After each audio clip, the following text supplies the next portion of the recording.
Hello students, finally I came back with new video and in this video we will talk about question and answers of your chapter The Portrait of a Lady. जैसे मैंने बताया कि हर chapter के बाद मेरा एक जो video होगा वो क्वेश्चन एंड आंसर सेशन होगा, जहाँ पे वो तमाम बच्चे, स्पेशली उन तमाम बच्चों के लिए होगा जिनको क्वेश्चंस की मीनिंग समझने में प्रॉब्लम होता है या आंसर क्या लिखना है ये प्रॉब्लम होती है। ठीक है, सो लेट्स स्टार्ट। जैसे कि आप लोगों को पता है कि आप लोगों के चैप्टर के बीच में कोई क्वेश्चंस नहीं पूछे गए हैं, नॉर्मली पूछे जाते हैं, बट आई सीरियसली थिंक कि ट्वेल्थ अगर आप ट्वेल्थ में आओगे तब आपको क्वेश्चंस बहुत ज़्यादा क्वांटिटी के हो जाते हैं। ट्वेल्थ में आप लोगों को चैप्टर्स के बीच में भी क्वेश्चंस पूछे जाते हैं एंड एंड में भी बहुत सारे क्वेश्चंस होते हैं, बट लकीली इस चैप्टर में आप लोगों के जो क्वेश्चंस हैं वो लास्ट के चैप्टर में हैं, बीच में कोई क्वेश्चंस नहीं पूछे गए हैं। So let's start understanding the text. The first question is the three phases of the author's relationship with his grandmother before he left the country to study abroad. Phases आपको बताना है यहाँ पे कि तीन जो टाइम था, तीन फेजेस जो थे ऑथर के ग्रैंड मदर एंड ऑथर के बीच में जो रिलेशनशिप था, वो तीन जो पड़ाव है उसके बारे में बताना है ऑथर के अब्रॉड जाने से पहले। तो आप लोगों को याद है कि पहला फेज़ कौन सा हम डिस्कस करेंगे? डेफिनेटली जैसे कि जब ऑथर ग्रैंड मदर के पास अपने रहते थे, किस तरह से वो स्कूल जाया करते थे, इस तरह से अपने क्वेश्चन को स्टार्ट करेंगे। The first phase of the authors relationship with his grand mother is the authors childhood था when they live together in the village. जब वो पता है विलेज में रहा करते थे, they enjoyed intimate relationship. Basically उस टाइम पे उनका रिलेशनशिप बहुत स्ट्रांग हुआ करता था, वो बहुत अच्छे फ्रेंड्स हुआ करते थे, कॉन्स्टेंटली वो साथ रहा करते थे। मॉर्निंग में उन्हें उठाती थी, ड्रेसअप करती थी, दोनों स्कूल जाया करते थे, साथ में वापस आया करते थे एंड बहुत इन्जॉय करते थे वो time. Second phase of the relationship begin with the being called to the city. Second phase कब शुरू हुआ? जब सिटी में उनको बुलाया गया। That was turning point in the friendship. थोड़ा थोड़ा कमज़ोर होने लगा था उनका फ्रेंडशिप, क्योंकि कुछ चेंजेस आने लगे थे। विलेज लाइफ में एंड सिटी लाइफ में डिफरेंस होता है एंड सिटी लाइफ का इम्पैक्ट पड़ने लगा था उनके रिलेशनशिप पे। He used to go to an English school in a motor bus. अब वो जो ऑथर थे वो स्कूल जाने लगे थे, लेकिन अकेले जाने लगे थे। बस आती थी उनकी, ग्रैंड मदर उन्हें स्कूल छोड़ने नहीं जा पाती थी, वो सिर्फ दिन भर ही घर पे रहा करती थी। एंड जैसे जैसे साल बीतते गए वो बहुत ही कम एक दूसरे को देखने लगे, कम बात करने लगे। She did not like the English school. वो बिल्कुल पसंद नहीं करते थे कि जो उनका ग्रैंडसन है वो स्कूल में पढ़ रहा है एंड कोई धर्म की बात नहीं की जाती है, म्यूज़िक सिखाया जाता है, तो बहुत डिस्टर्ब रहती थी। And the last phase, third phase of the relationship started with the authors going to university. दो he was given a room of his own. और जब दोनों अलग रहने लगे, घर पे भी जो एक रूम में रहा करते थे वो लोग अब अलग अलग रहने लगे। एंड जो कॉमन लिंक था उनके फ्रेंडशिप का, थोड़ा बहुत वीक था लेकिन कम्प्लीटली ब्रेक नहीं था, उस टाइम पे ब्रेक हो गया। एंड कहीं ना कहीं ग्रैंड मदर ने अपने इस अकेलेपन को एक्सेप्ट कर लिया। उन्होंने एक्सेप्ट कर लिया कि उनका जो ग्रैंडसन है वो उनसे दूर जा चुका है। ये थ्री फेजेस थे, आप अपनी लैंग्वेज में किसी भी तरह से लिख सकते हैं एंड लेकिन यही तीन फेजेस लिखने हैं। अभी मैंने जिस तरह से आपको बताया, आप लोग बस एक चीज़ याद रखिएगा बेटा, कि जिस क्वेश्चन जिस फॉर्म में होता है, जिस टेंस में होता है बेटा, आंसर भी उसी टेंस में होना चाहिए। क्वेश्चन किस टेंस में है? पास्ट टेंस में है, सो आपके आंसर भी पास्ट टेंस में होना चाहिए। नॉर्मली बच्चे बहुत गलती कर देते हैं, स्पेशली मैं स्कूल्स में पढ़ाती हूँ, तो बच्चे जो हैं वो अपने आंसर में या तो प्रेजेंट फॉर्म का यूज़ करते हैं या फ्यूचर फॉर्म का यूज़ करते हैं, दोनों का मिक्सचर यूज़ करते हैं। सो आप ये याद रखिएगा, ये गलती नहीं होनी चाहिए। ग्रामर के जो होते हैं वो पॉइंट्स कट होते हैं। आप लोग 11th में हो तो ज़्यादा टेंशन नहीं होता है, बिल्कुल पवेलियन टाइप वाली फीलिंग आती है कि अभी आपको फील्ड में नहीं जाना है, खेलना नहीं है, बट बहुत जल्दी आपको भी उतरना है उस फील्ड में। सो आप तैयार रहो कि किस तरह से खेला जाए। तो आपको पता होना चाहिए कि आंसर, क्वेश्चन के आंसर कैसे देने हैं। नेक्स्ट क्वेश्चन आपका, 3 reasons why the authors grand mother was disturbed when he started going to the city school. 3 ऐसे क्या रीज़न थे बच्चा? पता है, sometimes I miss offline classes because literature बेटा हमेशा एक इंटरैक्टिव क्लास होता है। आप बच्चे जब आपसे क्वेश्चंस पूछते हैं, फिर आप आंसर देते हो, फिर क्वेश्चंस रेज होते हैं, एंड कहीं ना कहीं उस तरह से क्लास का जो माहौल है वो बिल्डअप होता है, एंड बहुत सारी चीज़ों पे डिस्कशन होने लगता है। सो इस टाइम पे मैं बहुत मिस करती हूँ स्टूडेंट्स को कि अगर वो क्वेश्चन पूछते हैं या मैं क्वेश्चन पूछती एंड वो आंसर देते हैं, मैं उन्हें करेक्ट करने की कोशिश करती। यहाँ पे ऑनलाइन में ये है कि सिर्फ मुझे बोलना पड़ रहा है, and it's all about my experience. मैं सोच के बताती हूँ कि अच्छा ओके मेरे बच्चे हैं, एक टाइम पे मैं भी स्कूल में रहती थी, तो किस तरह के क्वेश्चंस रेज हो सकते हैं, दिमाग में आते हैं, एंड इस टाइम के अकॉर्डिंग किस तरह के क्वेश्चंस आ सकते हैं, उस बेसिस पे मैं पढ़ाने की कोशिश करती हूँ आपको। लेकिन अगर मैं कोई भी क्वेश्चन मिस कर देती हूँ तो please comment me on my comment box, definitely I reply you back, and आपके जो क्वेश्चन है उसके आंसर को बहुत ही प्रॉपरली आपको देने की कोशिश करूँगी। तो इसका आंसर है the narrator use to go to an English school. पहली चीज़ तो बहुत ही इरिटेट रहती थी, बहुत ज़्यादा डिस्टर्ब रहती थी ग्रैंड मदर, क्योंकि वो इंग्लिश स्कूल में जाने लगे थे, वो मोटर बस में जाने लगे थे, और यहाँ पे ऑथर जो थी वो नहीं कंपनी कर पाती थी अपने ग्रैंडसन को, एंड जैसे कि वो विलेज में कर पाती थी, एंड अपने घर में ही वो दिन भर रहा करती थी, इसीलिए वो डिस्टर्ब रहती थी। ओके, जैसे कि English words and western science, ये सारी चीज़ें उनको बिल्कुल भी पसंद नहीं आती थी। एंड एक और रीज़न था, बहुत बड़ा रीज़न था बच्चा कि वो पहले अपने ग्रैंडसन की हेल्प कर पाती थी पढ़ाई में, लेकिन अब वो नहीं कर पाती थी, एंड अगर वो पढ़ाई में हेल्प नहीं कर पाती थी तो वो समय नहीं बिता पाती थी अपने ग्रैंडसन के साथ, इसीलिए वो बहुत डिस्टर्ब रहती थी। सेकेंड रीज़न है कि कोई स्क्रिप्चर्स नहीं पढ़ाया जाता था, कोई गॉड के बारे में डिस्कशन नहीं होता था स्कूल में, इसलिए डिस्टर्ब रहती थी। And the third reason is the most important is music lessons given to the author in the school, as she considered music is fit only for harlots and beggars. Already मैंने आपको बताया आपके chapter में कि उनको बिल्कुल भी music पसंद नहीं था। उस टाइम की एक बहुत पुराने ज़माने की वो दादी थी, और उनको म्यूज़िक लगता था कि भिखारियों का मतलब काम होता है, और नोबल जो फोक्स होते हैं, जो नोबल बर्थ के लोग होते हैं, जो खानदान के लोग होते हैं, वो बिल्कुल भी म्यूज़िक को अपना प्रोफेशन नहीं बनाते, ना सीखते हैं। आई जस्ट होप ये दोनों क्वेश्चन आपके क्लियर होंगे। ओके, सो नेक्स्ट क्वेश्चन पे जाते हैं। Just wait a minute. Okay, 3 ways in which the author's grandmother spent her days after he grew up। 3 ऐसे वेज बताइए, 3 तरीके बताइए कि जो ऑथर की ग्रैंड मदर थी वो अपना स्पेंड हर डेज आफ्टर, जब ऑथर बड़े हुए तो ग्रैंड मदर ऐसे क्या क्या करके जो चीज़ें थी वो अपना समय बिताया करती थी। ओके, सो कुछ याद है आप लोगों को? The intimacy between the narrator and grand mother started to fade away. जैसे कि स्टार्ट से आप लोग बताएंगे कि किस तरह से जो इंटीमेसी थी, जो क्लोजनेस थी ऑथर एंड ऑथर के ग्रैंड मदर के बीच में, वो कहीं ना कहीं ख़त्म होने लगी थी, फेड होने लगी थी, कमज़ोर पड़ने लगी थी। एंड जैसे ही वो सिटी में आए, way the author joined N English school. जैसे कि जहाँ ऑथर ने इंग्लिश स्कूल ज्वाइन कर लिया, उसको नए फ्रेंड्स मिल गए, नई बुक्स, कई किताबें, नई चीज़ें। जो ग्रैंड मदर थी वो क्या किया करती थी,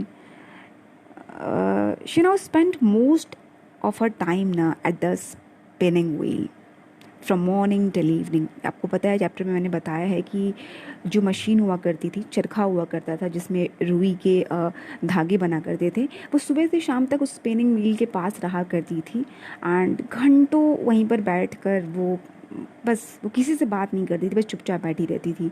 दूसरा था कि while spinning she continue to reciting prayer. जब वो स्पिनिंग करती रहती थी तो वो अपना जो धर्म है, जो भी वो मोतियों की जो माला थी, उनको उससे वो प्रेयर किया करती थी। And the last one is the third way in which, एक minute, just wait a minute, I just forgot what I am going to say, is that कि जो तीसरा था वो ये था कि वो बर्ड्स की कंपनी में खुश रहने लगी थी। स्पैरोज़ आया करते थे, वो उन्हें खाना दिया करती थी, बर्ड्स उन पे बैठा करते थे, एंड आधे घंटे का ही समय हुआ करता था, बट आई थिंक कि the happiest moment of her day, the one of the, I think कि वन ऑफ द क्या यार, सिंगल हैंडेडली ये एक हाफ एन आवर हुआ करता था जो उनके लिए मोस्ट इम्पॉर्टेंट हुआ करता था। उन्हें लगता था कि कोई वाकई में खुद से उनके पास आया है, उनको कंपनी देने के लिए, कोई मजबूरी में नहीं आया है। तो ये 3 चीज़ें किया करती थी, याद रखिएगा बच्चा। नेक्स्ट क्वेश्चन है आपका, the odd way in which the author's grand mother behave just before she died. जैसे कि आप लोगों को याद है किस तरह से वो मोहल्ले की औरतों को इकट्ठा करके वो ड्रम्स बजाना शुरू कर देती हैं। वो होम कमिंग जो वॉरियर्स आते हैं, जो योद्धा आते हैं जीत कर, वो ज़ोर ज़ोर से बजाने लगती हैं। And this was the first time जब उन्होंने प्रेयर नहीं किया था, तो बहुत ही शॉकिंग था सब लोगों के लिए। एंड वो घंटों उस चीज़ को लगी रहती हैं, वो गाना गाती रहती हैं, अपने आप को ओवर स्ट्रेन कर लेती हैं। तो ये चीज़ आप लोग याद रखिएगा कि क्या अपने आंसर में लिखना है। और एक और चीज़ कि उन्होंने जैसे कि मरने से पहले की बात की गई है, तो उसके बाद जब वो कम्प्लीटली अपने आप को ओवर स्ट्रेन कर लेती है एंड उसके बाद बीमार पड़ जाती हैं, तो वो क्या करती हैं, वो उनको रियलाइज़ हो जाता है कि नाउ आई थिंक कि हर टाइम केम, एंड वो अपना किसी से बात करके अपना टाइम वेस्ट नहीं करना चाहती हैं, इसीलिए वो कम्प्लीटली पीसफुली अपने बेड पे लेट जाती हैं एंड वो प्रेयर करना शुरू कर देती हैं। ठीक है, तो बनने से पहले ये सारी चीज़ें हुई थी। नेक्स्ट क्वेश्चन है, the ways in which the sparrows express their sorrow when the authors grand mother died. किस तरह से उन्होंने एक्सप्रेस किया था, जो ग्रैया थे उन्होंने कैसे एक्सप्रेस किया था अपना दुख जब ग्रैंड मदर उनकी चली गई थी, तो ऑथर की। Feeding the sparrows were the happiest half hour her grandmother. The sparrows and the old lady developed an intimate relationship in this manner. It's very beautiful kind of relationship बेटा, जो एक animal and एक human में form होता है until the end of life चलता है। and कहीं ना कहीं animal को भी realize हो जाता है कि जो उनके master है या जो उनके close one है, loved one है, वो जा चुके हैं। and ये पता कैसे चलता है, जब सुबह में वो उठते हैं, जब वो आते हैं स्पैरोज, एंड बिल्कुल चेरपिंग नहीं करते रहते हैं, कोई आवाज़ नहीं करते रहते हैं। एंड जब ऑथर की मदर उन्हें खाना प्रोवाइड करती हैं, जो कि स्पेशली वो उनको लगा कि वो इसीलिए आते होंगे, पर उन्होंने कुछ नहीं खाया, उन्होंने कुछ भी नहीं खाया। एंड सुबह में जब सुबह होती है एंड जब देखते हैं, तो वैसे ही आंगन में वो सारे ब्रेड के क्रम्स, छोटे छोटे टुकड़े पड़े रहते हैं, क्योंकि स्पैरोज जो थे वो बहुत ज़्यादा दुखी थे अपने ग्रैंड मदर के जाने से। तो कहीं ना कहीं ऑथर की वो ग्रैंड मदर नहीं थी, उन स्पैरोज की भी ग्रैंड मदर थी, जो बिना किसी एक्सपेक्टेशन के बहुत ही सेल्फलेसली उन्हें प्यार किया करती थी। नेक्स्ट है आप लोगों का talking about text. Okay, the author's grandmother was a religious person. What are the different ways in which we come to know this? Definitely आप सब लोगों को पता है कि जो ऑथर की ग्रैंड मदर थी वो एक धार्मिक इंसान थी। रिलीजियस पर्सन मतलब कि धार्मिक इंसान होना। तो किस तरह से आपको पता चलता है कि किस तरह से डिफरेंट वेज, जो तरीके थे जिससे पता चलता था अच्छा ओके ऑथर की जो दादी हैं यार बहुत ही धार्मिक है। कैसे कैसे पता चलता था, देखते हैं कैसे स्टार्ट करेंगे अपना answer. The author's grand mother was a highly religious lady. वो थी definitely in a certain way, वो बहुत ही रिलीजियस थी। Her one hand was always busy in telling the beads of a rosary. उनका एक हाथ हमेशा उनके हाथों में एक मोतियों की माला हुआ करती थी, एंड कंटिन्यू वो इनऑडिबल वॉइस में, जो सुनाई ना दे बट समझ में आए कि उनकी जो मुंह है, जो लिप्स है वो मूव हो रहे हैं, वो कंटिन्यू प्रे किया करती थी मोनोटोनस सिंग सॉन्ग में। बस वो बोला करती थी, मंत्र बोला करती थी, श्लोक बोला करती थी। विलेज में भी आपको याद होगा कि वो अकम्पनी करती थी ऑथर को, तो वो टेम्पल में जाकर स्क्रिप्चर्स पढ़ा करती थी। एंड कई बार ये नज़र आया है कि इंग्लिश स्कूल उनको बिल्कुल पसंद नहीं था, क्योंकि वहाँ पे गॉड एंड स्क्रिप्चर्स की पढ़ाई नहीं हुआ करती थी। एंड उन्हें म्यूज़िक पसंद नहीं था, क्योंकि उन्हें ऐसा लगता था कि that is something obscene. And religion जो होता है वो बहुत ही ज़्यादा प्योर होता है, एंड आपको कोई भी ऐसी चीज़ नहीं करनी चाहिए जो एक्सेप्टेड ना हो सोसाइटी में, या जो एक्सेप्टेड ना हो नियर गॉड। एंड बस, और when she realized that her end was near, she stopped talking. She lay peacefully in bed praying and telling her beads till she took her last breath. And last time में normally जब उनका मरने का time था तो वो किसी से बात नहीं करती हैं। आखिरी टाइम था उनको उनके अपनों के साथ, फिर भी उनको लगा कि उन्हें भगवान को ज़्यादा वक्त देना चाहिए, इसीलिए वो लास्ट टाइम में till she took her last breath ना, जब तक कि उन्होंने अपनी लास्ट जो सांस ले ली तब तक उनके मुंह पे भगवान जी का नाम था। तो ये सारे जो पॉइंट्स हैं, जो बुलेट पॉइंट्स हैं जो मैंने आपको बताए हैं, ये सारी चीज़ें जो बताती हैं कि जो ग्रैंड मदर थी वो बहुत ही ज़्यादा रिलीजियस पर्सन थी। Next question is, describe the changing relationship between the author and his grand mother. Did the feeling for each other change? आपको क्या लगता है बेटा, अगर आपको मैं पूछूं कि क्या मतलब चेंज हुआ था, पहले तो रिलेशनशिप को डिस्क्राइब करना है एंड क्या वक्त के साथ साथ कुछ बदलाव हुआ था. The changing circumstances did have a bearing on the relationship between the author. Definitely जो चेंजिंग सर्कमस्टांसेस थे ना कहीं जो उनका रिलेशनशिप था उनको झेलना पड़ा था, उनके ग्रैंड मदर को भी और ऑथर को भी.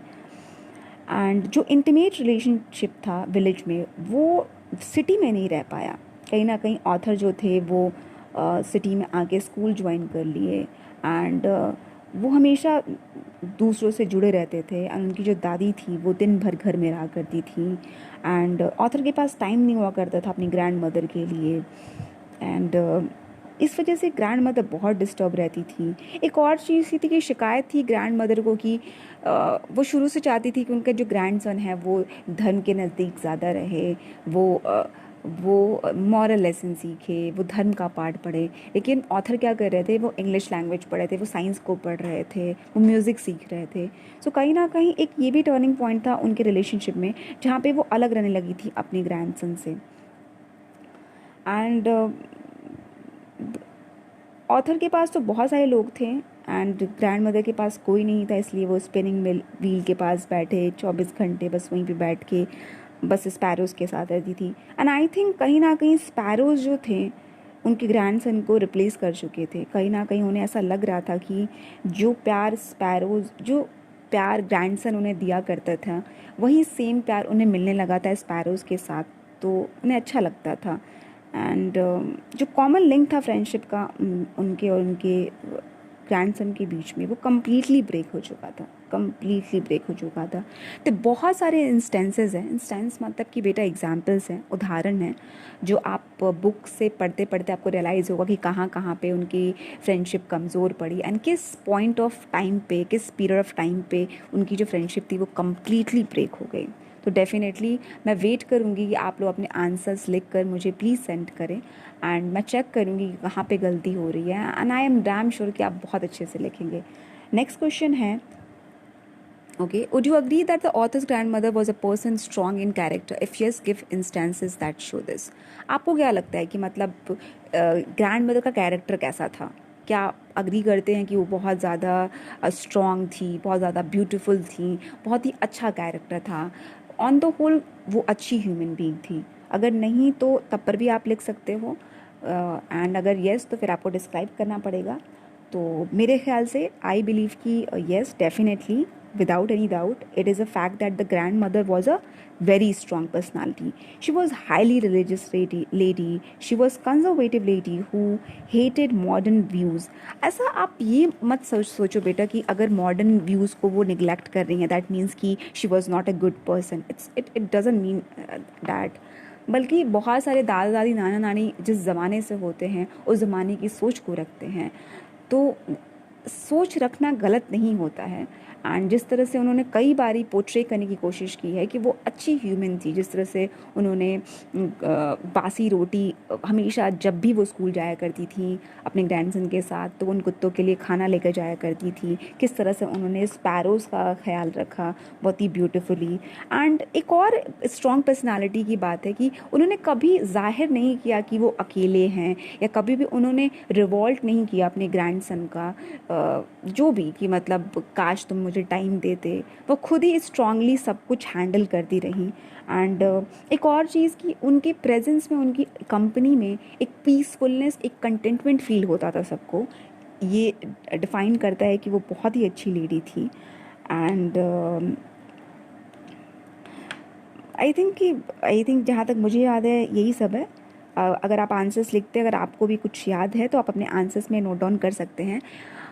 और जिस तरह के क्वेश्चन जितने मार्क्स के क्वेश्चन होंगे उस तरह के आपके आंसर्स एलेबोरेट कर सकते हैं, आप इजीली एलेबोरेट कर सकते हैं. अगर 3 मार्क्स के क्वेश्चन हैं तो आंसर आप लोग 5-6 लाइन में लिख सकते हो एंड उसमें आप पोर्ट्रे कर सकते हो उनका स्ट्रॉन्ग पर्सनालिटी।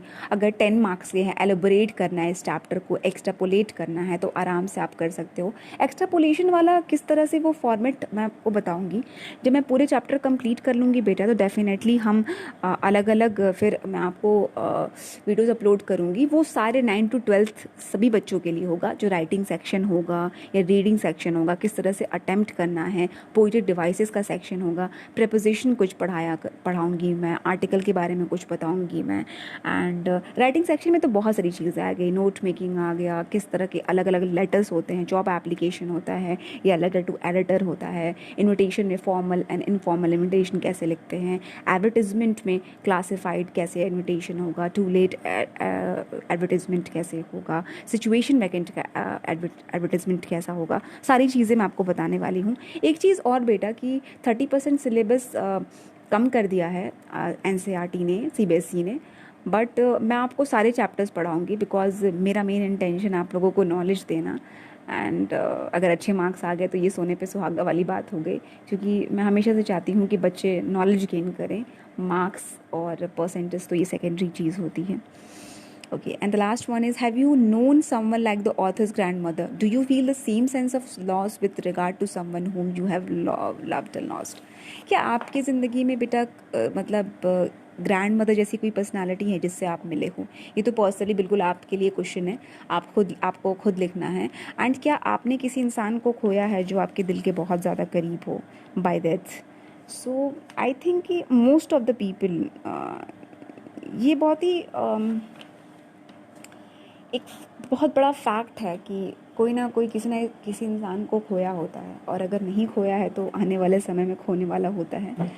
सो अगर आपने नहीं खोया है तो I think you are very lucky.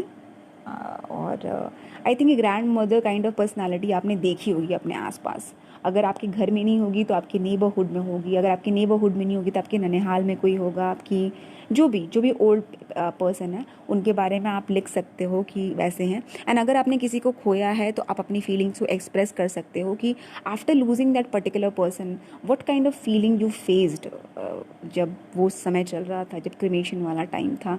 Because it's very important कि आप अपने इमोशंस को किस तरह से ब्यूटिफुली वर्ड्स में पिक्चराइज करते हो। कहीं ना कहीं लिटरेचर आपको ये चीज़ सिखाता है। एंड जो नेक्स्ट सेक्शन है बेटा थिंकिंग अबाउट लैंग्वेज। ये सारे क्वेश्चंस आपको करने हैं जो कि एग्जामिनेशन में नहीं आते ये questions, but I really want कि आप सब लोग ये क्वेश्चंस को अटेम्प्ट करो। जैसे मैंने बोला कि थिंकिंग डेवलप करो, सारे क्वेश्चंस अटेम्प्ट करो, चाहे वो एग्जाम्स में आ रहे हैं नहीं आ रहे हैं, doesn't matter. Which language do you think the author and his grand mother used while talking to each other? कौन सी लैंग्वेज में बात करते होंगे ग्रैंड मदर और उनके grand son?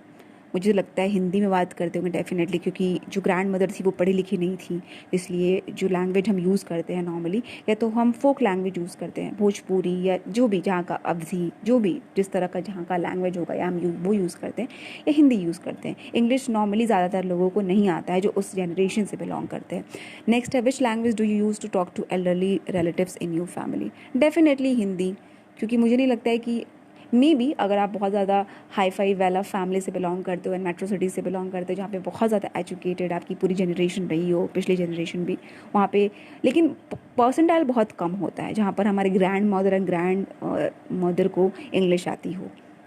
How would you से dilapidated स्ट्रम in your language? Dilapidated मैंने बताया है कि क्या कहते हैं, बहुत ही यूज्ड किया हुआ जो ढोलक है, यहाँ पर इंग्लिश में ये बोलते हैं। आपकी लैंग्वेज में एक बहुत यूज्ड ड्रम को क्या कहते हैं, सिंपली वो लिखना है। Can you think of a song or a poem in your language that talks of a homecoming? बेटा नॉर्मली अगर हम यूपी एंड बिहार साइड की बात करें तो बहुत सारे फोक सॉन्ग्स गाए जाते थे पहले के टाइम में। अब तो कहीं ना कहीं वो कल्चर चला गया है। पहले लोग विरा और बहुत सारे, मुझे बेसिकली याद नहीं है। वन ऑफ माय फ्रेंड जो कि PhD करने वाली है एंड इसी पे उसका रिसर्च होगा फोक लैंग्वेजेस को लेकर, कि बहुत ही ब्यूटीफुल होता है। कहीं ना कहीं आप अपने ओल्ड जनरेशन के बारे में जानते हो। तो आपकी लैंग्वेज में कोई ऐसे सॉन्ग आपको याद है जब कोई सोल्जर आता है जीत कर, तो होम कमिंग जो गाना गाया जाता है घर लौटने पर उसके, आई थिंक कि वीर रस में ये गाना आता है। I seriously my Hindi is not that good, मतलब मुझे आइडिया नहीं है ज़्यादा कि रस एंड सुर एंड ये सारी चीज़ों के बारे में। तो आप एक बारी सर्च करिएगा या अपनी मदर से पूछिएगा, अपने फादर से पूछिएगा, definitely they know about it, वो जानते होंगे, क्योंकि आप ज़्यादातर जो बच्चे मेरे चैनल पे आएंगे वो यूपी एंड बिहार वाले होंगे। एंड आई जस्ट होप कि सभी हर सेक्शन से आएँ, हर जगह से आएँ, बट मेरा मेन फोकस है कि उन तमाम बच्चों को अप्रोच करना जो वाकई में जिनको प्रॉपर ऑफ एजुकेशन नहीं मिल पाता है। एंड ज़्यादातर ये सारे केसेस कहाँ पे बेसिकली होते हैं, यूपी एंड बिहार साइड में होता है, जहाँ पे इंग्लिश टीचर की कमी बहुत ज़्यादा है। सो आई जस्ट होप कि आप लोगों को क्वेश्चन के सारे मीनिंग एंड आंसर्स क्लियर होंगे। एंड प्लीज़ आप अपने आंसर्स खुद से लिखिए, मैं आपको आंसर्स नहीं बताऊंगी, आप लोगों को खुद से डेवलप करना है writing skill. It's very important. अभी आप लोगों को समझ में नहीं आ रहा है, बट अगर आप स्कूलिंग कंप्लीट करके कॉलेज लेवल पे जाते हो या एक प्रोफेशनल लेवल पे जाते हो, बहुत ही इंपॉर्टेंट होता है बेटा, मैं अपने एक्सपीरियंस के साथ कह रही हूँ। इसलिए कॉपी पेस्ट वाला फॉर्मेट कभी मत अपनाना। सो आई थिंक कि that's it for today. And next मेरे वीडियो क्लास 10th के लिए होंगे। एंड आई थिंक कि till then take care, take all the precaution, don't go outside of your home जब तक कि बहुत ज़रूरी ना हो। And the most important, try to be more human every day. Thank you.